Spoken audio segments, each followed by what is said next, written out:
नमस्कार मैत्रिणींनो, संगीता किचन रेसिपीमध्ये तुमचं अगदी मनापासून स्वागत आहे. बघा, आज आपण बनवणार आहे इथं महिनाभर व 6 महिने टिकेन अशी ही चटणी. ओल्या मिरच्या, ओला लसूण, अगदी शेतातला ओला लसूण ह्या मैत्रिणींनो, खरंच वास आहे एवढा भारी आहे. आणि ह्या ओल्या मिरच्या, मग चला आज ही बनवूया चमचमीत झणझणीत चटणी. पहा बरं कशी. इथं पूर्ण मी असे देठं काढून घेते पहा मिरच्याचे ह्या. आणि मैत्रिणींनो, ही मिरची पाहूनच तोंडाला पाणी सुटणं अशी ही मिरची होणार आहे पहा. अगदीच 6 महिने टिकेन आणि कधी बी घेऊन खाता येईन अशी ही मिरची होणार आहे पहा. इथं संपूर्ण आपण मिरच्यांची ही नाका अशी खुडून घ्यायची, पाहू शकता तुम्ही. हे बघा, अशा पद्धतीने आपल्याला ही संपूर्ण नाकं खुडून घ्यायची. मैत्रिणी, कसं आहे, आपण चटण्या अनेक वेळा करतो, प्रत्येक वेगवेगळ्या पद्धतीच्या करतो, पण ही बी चटणी खूप वेगळी आहे आणि खरंच खूप भारी आहे पहा. मिरच्या बी कशा लाल जरत आहे, जास्त तिखट बी नाही बरं का, की मिरची माणूस आवडीने खाणार. ही मिरची एवढी भारी होणार आहे. आता इथं उगस लसणाचा ओला लसूण आहे, उगस साधारण मी पानं काढणार आहे, त्याच्या पाकळ्या जास्त काय काढणार नाही, त्याचे पानंसुद्धा मी तशीच घेणार आहे वाटणात, पाहू शकता तुम्ही. फक्त वरची आपल्याला साधारण पानं काढून घ्यायची. आणि ओला लसूण म्हणल्यावर मिरचीला तर अगदीच अप्रतिम अशी चव येते. ताजा लसूण आणि ताज्या मिरच्या याची मिरची एकदा करून पहा मैत्रिणींनो, खूप छान लागते. अगदी दोन्ही मस्त घेतल्या हो का. काहींना पाकळ्या तशाच आहे पानं. आता हे मी पूर्ण वाटून घेणार आहे. मिरची वाटताना आपल्याला एकही थेंब पाण्याचा वापरायचा नाही आहे मैत्रिणींनो, पाहू शकता. पाण्याचा थेंब न वापरता आपली मिरची कशी बारीक होती ते सुद्धा पहा तुम्ही. एकदम म्हणतात ना, माहीमाशी बारीक होणार आहे. चवीपुरतं इथं मीठ टाकूया आपण पहा. चवीपुरतं मीठही टाकलं आहे मी. आणि मिरचीला तसं थोडंसं मीठ थोडं जास्तच टाकायचं, कारण की आळणी मिरची ही चांगली लागत नाही. थोडंसं खरट असले की मिरची अगदीच छान लागते.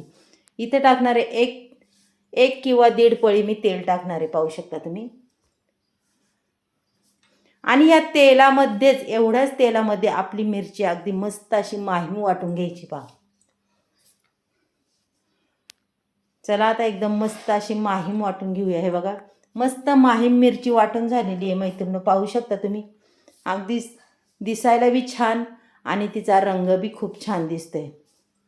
आणि तुम्ही जेवढा लसूण घालसाल ना, तुमची मिरची तेवढीच छान लागणार आणि टिकणार बी, पाहू शकता तुम्ही. इथं मस्तपैकी हे बघा, एकदम माहीम अशी झालेली आहे पहा. आता हिला काय आपल्याला परतायची वगैरे नाही बरं का, परतायची अजिबात नाही आहे.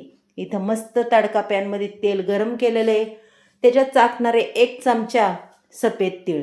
अगदी छान असा कडक तडका बसणारे पहा. मस्त धूर निघालाय आणि मिरची ही हलवून घ्यायची पहा. मैत्रिणी, 5 मिनिटाच्या आत ही रेसिपी आपली तयार होती मिरचीची. अगदी 6 महिने टिकणारी ही मिरची एवढी अप्रतिम लागती. एकदा करून पहा, खरंच खाऊन पहा मैत्रिणी कशी. हे बघा, पूर्ण तेल मी ओतून दिलं आहे, मस्तपैकी तडका बसलेला याला छानपैकी.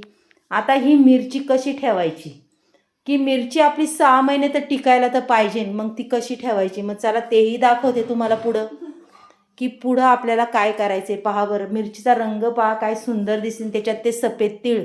वा, मिरची मोठी कमालीची झालेली आहे. मग आता आपण हे करूया बघा, मिरची आपल्याला कशी ठेवायची हे मी तुम्हाला दाखवणार आहे. आणि अगदी 6 महिने टिकली पाहिजे मिरची. तर एक मस्त अशी बरणी घ्यायची पहा, काचेची घ्या, कशाची बी घ्या. आणि आपल्याला त्याच्यात संपूर्ण ही मिरची काढून घ्यायची बरं का मैत्रिणी. हे बघा, अशा पद्धतीने मी ही मिरची याच्यात ठेवणार आहे पहा. मिरच्यांचे भरपूर प्रकार आहे. तुमच्या वाळलेल्या मिरचीपेक्षा ही मिरची, ओल्या मिरच्यांची मिरची अशी भारी लागते, कमालीची लागते आणि चवही खूप छान लागते मैत्रिणो. पहा बरं, संपूर्ण मिरची मी ह्या बरणीत टाकून घेतलेली आहे. आणि ही बरणी आता